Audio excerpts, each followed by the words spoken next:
what's up you guys, it's Dorothy and welcome back to my channel. In today's video we're going to go into chapter 20 of Two Can Keep a Secret by Karen and McManus. I'm so glad that my finger was holding that page. But anyways, we're going to go into chapter 20. This book is getting really interesting, and with that we also only have about 18 chapters left to read, so let's get right into this video.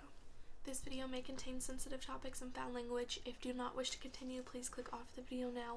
You have been warned. Chapter 20. Malcolm, Monday, September 30th. Brooke is still missing at lunchtime, and I'm getting a frustrated first-hand look at what my brother went through 5 years ago. The entire Echo Ridge High student body has been staring at me all morning. Everybody's whispering behind my back, except the few who get right in my face, like Kyle McNulty.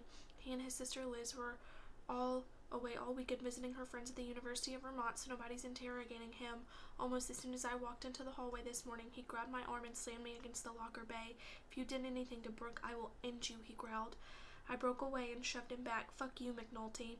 He probably would have hit me then if a teacher hadn't stepped between us. Now Mia and I are headed for the cafeteria, passing a homecoming poster along the way. During morning announcements, Principal Slate said that while they hadn't decided whether to cancel Saturday's dance, it was being significantly scaled back. With no homecoming court, he ended with a reminder to report anything or anyone suspicious, which for the most of student body is me. If I weren't so sick to my stomach, I might laugh at how fiercely Mia glares at everyone we pass in the hallway. "Go ahead and try it," she mutters, as a couple of Kyle's teammates who were twice her size give me the once-over "I hope you do." In the cafeteria, we grab trays. I pile food on mine that I know I won't be able to eat, and then we make our way to our usual table. By unspoken agreement, we both sit with our backs against the wall facing the cafeteria. If anybody's coming for me, I'd rather see them do it. Mia sends a look of pure loathing toward Katrin's table, where Viv is gesturing dramatically, already working on their next story, I'll bet. This is exactly the plot twist she is waiting for. I force down a sip of water. "Jesus, Mia, they're friends." "Stop thinking the best of people, Mal," Mia says. "Nobody's doing it for you. We should." She trails off. As the noise level in the cafeteria grows louder, the Cochran twins have emerged from the food line, trays in hand. I haven't talked to them yet today, and every time I've spotted one of them, they were surrounded by knots of students. The whole school knows they were the second to last people to see Brooke before she disappeared, and everybody wants their take on Saturday night. I don't have to be within earshot to know what kind of questions they're getting. "Have you guys heard that Brooke and Malcolm were hooking up? Did they act weird around each other? Were they fighting? Do you think he did something to her?" I could tell yesterday that Ezra is exactly like Mia. It never even occurred to him that I might have done anything except drop Brooke off. Ellery's mind doesn't work that way, though. She's naturally suspicious. I get it, but it stung. And even though it seemed like she came around eventually, I'm not sure it's going to last when half the school is whispering in her ear. Mia watches the two of them like she's having the exact same thought. Ezra's eyes light on us at almost the same time Katrin's hand shoots into the air. "Ellery," Katrin calls, "over here." She doesn't include Ezra, and I feel pathetically grateful when he starts toward us, even though I know it's probably just because he wasn't invited anywhere else. Ellery hesitates, and it feels as though the entire cafeteria is watching her. Her curly hair is long and loose today, and when she looks toward Katrin, it obscures half her face. My heart jackhammers in my chest as I try to tell myself it doesn't matter what she does. It won't change anything. Brooke will still be missing, and half the town will still hate me because I am a Kelly. Ellery lifts her hand and waves at Katrin, then turns away from her and follows Ezra to our table. I exhale for what feels like the first time all day, relieved, but the buzz in the cafeteria only gets louder. Ezra reaches us first, pulling out 2 chairs with a noisy scrape and lowering himself into one of them. "Hey," he says quietly. Ellery puts her tray next to his and slips into the remaining chair, offering me a tentative smile. Just like that, we're all outsiders again. It's not right. It's not okay. That's the part of what Brooke said in the Fright Farm office that sticks with me the most. With Ellery, too. The one time I sat with her and Katrin at lunch, she looked worn down, she says. Something was definitely bothering her. We're at Mia's house after school, scattered around her living room. I'm keeping a constant eye on social media, hoping for some kind of positive update on Brooke, but all I see are posts about organizing a search. The police don't want people doing anything on their own, so they're recruiting volunteers for a coordinated effort. Daisy is holed up in her bedroom as usual, and Mia's parents aren't home. Thank God. I'd like to think Dr. and Mr. Kwan wouldn't treat me any different from how they always have, but I'm not ready to find out. Maybe that's why she was talking to Vance, Mia says. She's still seething that nobody took me seriously about that. She could have been asking for help. Ezra looks dubious. I don't know. I've only met the guy once, but he didn't strike me as the helpful type. He was Sadie's homecoming date, Ellery says. That means nothing, I guess, but it's weird how he keeps popping up, isn't it? Yeah, I agree. But he was locked up all night, according to Officer McNulty, Ellery says darkly. I blink at her. What, you? You think he was making that up? At least she's equal opportunity with her conspiracy theories. I don't think the Echo Ridge police are very competent. Do you? She asks. Somebody basically drew them a map. That was all. Hey, hello, here's my next victim, and she disappeared anyway. She half swallows the last word, hunching down in the Quan's oversized leather armchair. I blink, surprised at how lost she suddenly looks, and then I could kick myself for being so caught up in my own problems that I didn't make the connection sooner. You're scared, I say, because of course she is. She was on the list too. Ezra leans forward on the couch. Nothing's going to happen to you, Elle, he says, like he can make it true through sheer force of will. Mia nods vigorously beside him. I know.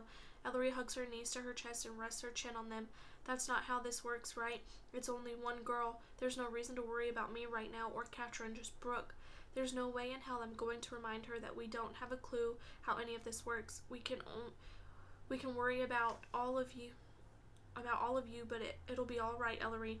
We'll make sure of it. It's the worst reassurance ever coming from the guy who thought he got Brooke home safely, but it's all I've got. Light footsteps down on the stairs and Daisy appears on the landing. She's wearing giant sunglasses and an oversized sweater, clutching her bag like a shield. I'm going out for a little while, she says, heading for the Quan's front door and pulling a jacket off the coat rack. She moves so quickly she looks as though she's gliding across the floor. Okay, Mia says, scrolling through her phone like she's barely listening, but as soon as the door closes behind Daisy, Mia's head snaps up. Let's follow her, she says in a loud whisper, springing to her feet. Ezra and Ellery lift their brows in almost comical unison. We already know where she goes, I object, my face getting hot as the twins exchange surprised glances. Great, nothing like outing yourself as a stalker in front of your only friends. But we don't know why, Mia says, peering through the blinds of the window next to the door. Daisy's seeing a psychologist and she never told me. She adds over her shoulder to the twins. It's all very mysterious, and I, for one, am sick of mysteries around here. At least we can do something about this one if we're quick enough. Okay, she just pulled out. Let's go. Mia, this is ridiculous, I protest. But to my surprise, Ellery's already halfway to the door with Ezra right behind her. Neither of them seems concerned about the fact that Mia's spying on her own sister with my help. So we pile into my mother's Volvo and head down the same road Daisy took last Thursday. We catch up to her pretty quickly and keep a few car lengths behind her. Don't lose her, Mia says, her eyes on the road. We need answers. What are you going to do? Try to listen in on her session? Ezra sounds both confused and disturbed. I'm with him, even if that wasn't a massive violation of Daisy's privacy and probably illegal. I don't see how you could do it. I don't know, Mia says with a shrug. Typical Mia. All action, no planning. She's going twice in 1 week. That seems like a lot, doesn't it? Beats me, I say, getting into the left lane in preparation for a turn that Daisy will be making in the next intersection, except she doesn't.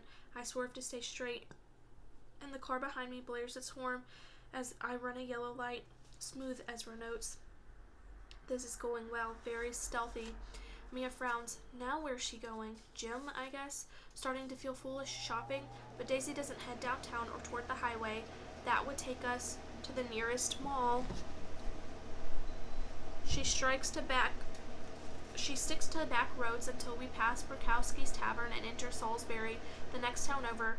The houses are smaller and closer together here than they are in Echo Ridge, and the lawns look like they get mowed a lot less. Daisy's blinker comes on after we pass a liquor store, and she turns in front of a sign that reads Pinecrest Estates. That's an optimistic name, I think. It's an apartment complex full of kind of cheap, boxy places you can't find in Echo Ridge, but that are all over Salisbury. Mom and I checked out some place similar right before she and Peter got together. If they hadn't, we weren't going to be able to hang on to our house for much longer, even if it was the smallest, crappiest house in Echo Ridge. Is she moving out, Mia wonders? Daisy inches through the parking lot, angling the gray Nissan in front of number 9. There's a blue car to her right, and I pull into an empty spot next to that. We all scrunch down in our seats as she gets out of the car. Like that'll keep us incognito. All Daisy would have to do is turn her head to catch sight of my mother's Volvo, but she doesn't look around as she gets out, just strides forward and knocks on the door. Once, twice, and then a third time. Daisy pulls off her sunglasses, stuffs them into her bag, and knocks again. Maybe we should leave before she gives up. I don't think they're hold. I stop talking when the door To number 9 opens. Somebody wraps his arms around Daisy and swings her halfway around, kissing her so deeply that Mia lets out a gasp behind me. Oh my god, Daisy has a boyfriend, she says, scrambling out of her seatbelt and leaning so far left that she's practically in my lap.